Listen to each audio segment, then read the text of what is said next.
Welcome back to the Veteran Teacher Files. I'm your host, the Dragon Lady, and today we're going to get into something my husband showed me that he read on Reddit.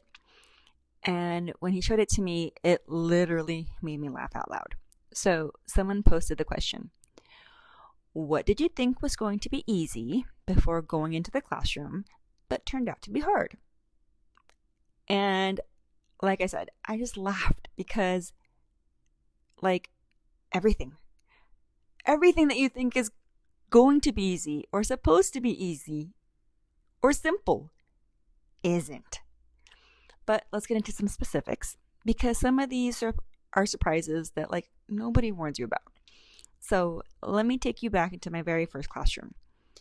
If you've heard my origin story, you know that I started teaching 2 weeks into the school year. 2 weeks in. So I had 1 weekend to get my classroom ready. I put up some butcher paper, some borders, some supplies caddies with pencils, crayons, erasers. I had a little library quarter with some books. And that was pretty much it. I walked in that Monday morning and just survived. For that first year, I just survived.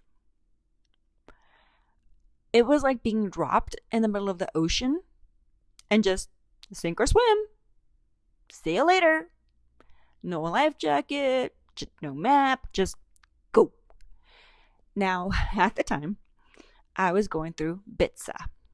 BITSA stands for Beginning Teacher Support and Assessment, which is California's program for new teachers working towards clearing their credential.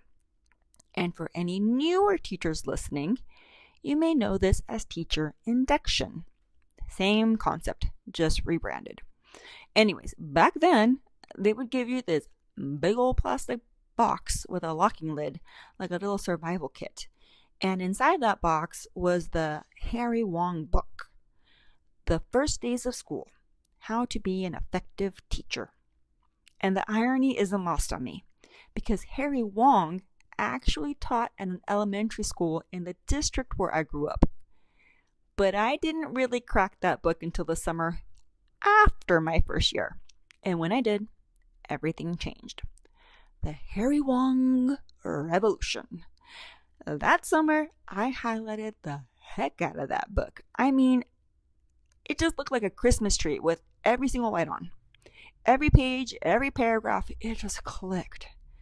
Now, full disclosure, I am a type A person. And before becoming a mom, I was basically like a hyper type A. I was striving for that A+ in everything. So procedures are my love language. And this book spoke directly to my soul. Because at the core message of this book is this: everything needs to have a procedure. And I mean literally everything. How do kids line up outside the door? How do they walk in? Do you open the door and they file in? Is there a signal? And once they're in, what happens? Do they go straight to their desks? Are they allowed to wander over to grab a Kleenex, sharpen a pencil, get some water?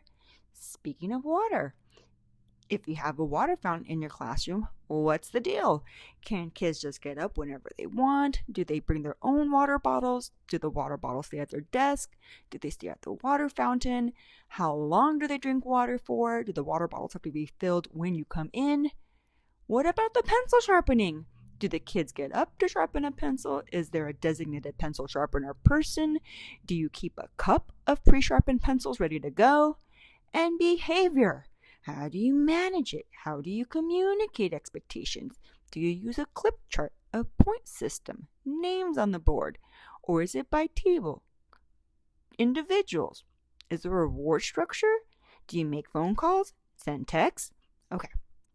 I know I sound like one of those announcers at the end of a commercial, just firing off words a mile a minute. But really though, oh my gosh. We teachers have hundreds of tabs open at all times. And most of these tabs, they're procedural tabs. None of these questions have a right or wrong answer.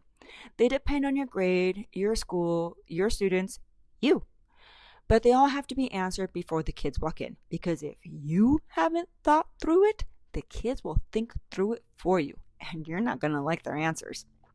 All right, so let me tell you a quick little story about pencils and why sometimes it isn't just about procedures, sometimes it's about safety. So I was teaching third grade at a school, and I had this one student who had very specific needs.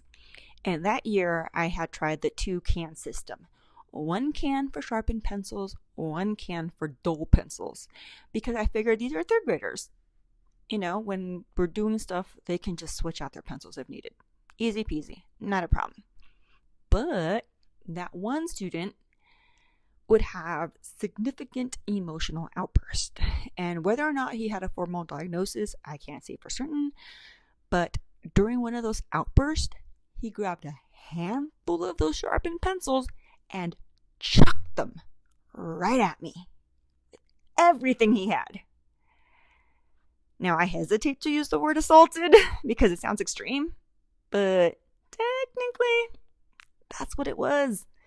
And someday I'm going to do a whole episode on the physical reality of teaching because teachers take more than people realize. And yeah, but that moment is why I think about procedures differently now. A pencil caddy on every table is cute and organized until it isn't. Okay, so now that I'm going back into the classroom, I know exactly what I'm doing. Well, let me take that back. I know a little bit more about what I'm doing. So I know that I'm going to spend some time cleaning up my classroom, going through what I've inherited, and just kind of setting up the physical space. But I also know I'm going to walk through the room as if though I'm a student. I'm going to literally stand outside the door because there's questions out there like, how long do I want the kids out there for? Is there an overhang? Where do I want them to put their things? Do I want them to leave their things out here? This year I'm moving into middle school. And the procedure that I teach to one period, I have to teach to every single period. Bathrooms. The bathroom question looks different at this grade level. In first grade, I had a little clip system. They would go to the bathroom once a day, move their clip, and at the end of the day, it would reset. Middle school, what do I say? Do I say no? Go during your break? I know at one school that I taught at, we had tickets. They got a ticket every week for their bathroom pass. And, if they wanted to go, they used the ticket. But if they didn't want to go, then what do you do with the tickets? Do you earn something? I personally don't love a reward system for middle schoolers. I feel like their behavior should be more intrinsic by that point. But that's a whole nother question. And I guess the one thing I'm thinking really hard about this year going into it is cell phones. The school that I'm going into the district has a 0 cell phone policy, which sounds simple until you actually have to enforce it. So do I collect them at the door? Do they stay in backpacks? And what happens when someone doesn't comply? What's the consequence structure? Because a policy without enforcement is just a suggestion. And middle schoolers will find that out faster than you think. So the point is, every year, every grade, every campus requires you to rethink these systems. And sometimes the world throws you a curveball you didn't even see coming. For example, the water bottle flip challenge. If you were teaching during that era, you know exactly what I'm talking about. 1 year water bottles were in the classroom. Totally fine. Students were hydrated, everyone's happy. The next, kids are suddenly flipping their water bottles every flipping 30 seconds, trying to land it.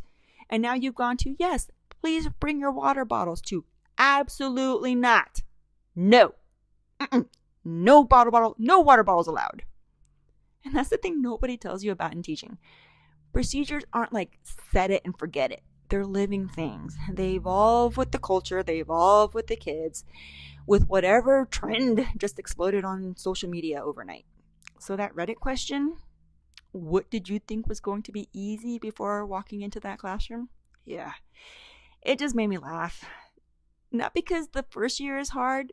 It's just because things keep surprising you. After your 5th, after your 10th, after your 15th, after your 20th, the surprises just change and you just get better at rolling with them. All right, teachers, that's a wrap on today's episode of the Veteran Teacher Files. I hope something in here either made you laugh, made you feel seen, or gave you something to think about as you head into your next school year. Now I want to hear from you. What did you think was going to be easy before you stepped into the classroom that turned out to be anything but? Drop it in the comments. And if this episode resonated with you, do me a favor. Follow, like, and subscribe so you never miss an episode. And share this with a teacher who needs to hear it, whether it's someone in their first year who's about to step into the profession or a veteran who just needs a good laugh. Send it their way. Word of mouth is everything, and I appreciate every single one of you helping me grow my community.